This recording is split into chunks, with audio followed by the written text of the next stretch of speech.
Welcome to Krokozuna Productions. My son has many interests in life, including Kendo. How do I encourage him to love Kendo without making it feel forced while maintaining other interests? In 2008, I was blessed with a son, Taichi. He is now 14 and a freshman in high school. Taichi started to play soccer at 4 years old and Kendo at almost 7 years old. Scrappy little guy who loved the Shiai aspect of Kendo. Said that he loved making new friends even though they had to fight each other.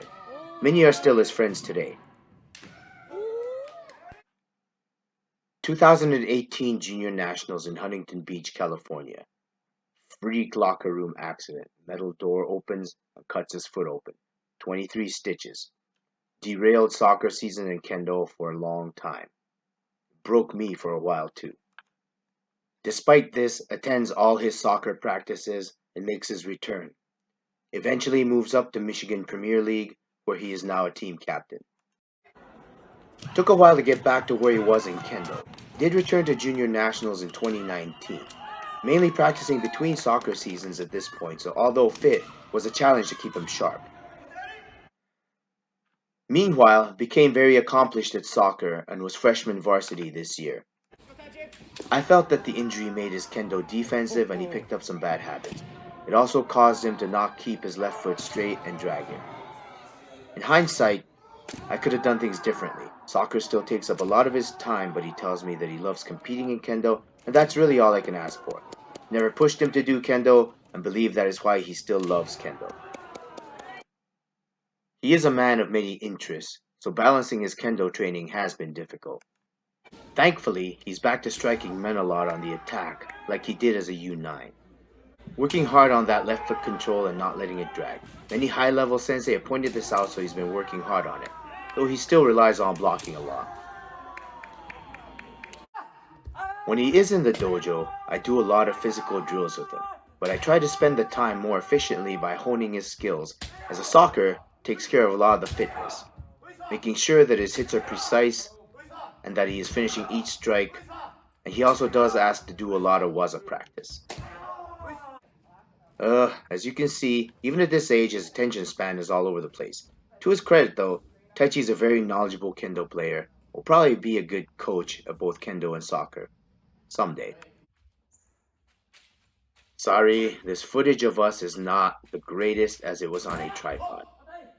When we do practice Jigeko, more often than not, we play for points or we create situations. We know each other well, so it gets challenging, and this might not be as action-packed as you might have thought. He's not at the dojo much during soccer season.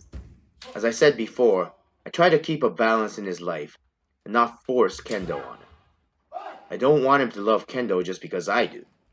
I want him to explore his own path and find the elements within Kendo that he loves. When we do spar, I put a lot of pressure and seme on him, but try to get him out of his defensive mode and have him attack me. Tells me that I'm not an easy person to attack, and he just naturally tries to block me.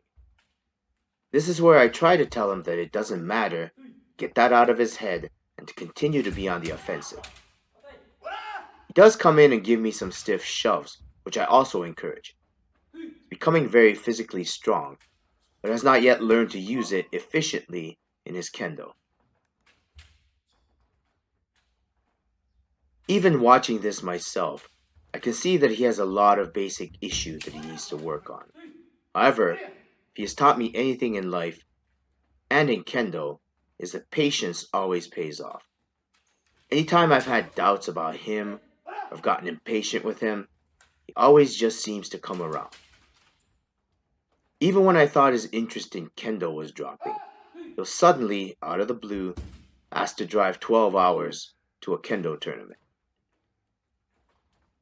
Of course, I do dream of doing Kendo together with him for a long time. But it's when that I finally realize that the true blessing is every minute that I do get to spend doing Kendo with him. One other challenge is that my dojo does not have a lot of young Kenshi. I have to do my best to create situations for him to make sure that we travel as much as possible to see other youth.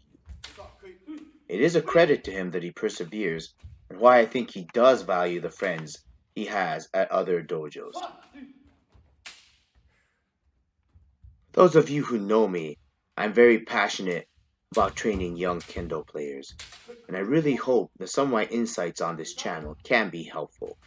Of course, please remember to like and to subscribe. Thank you very much.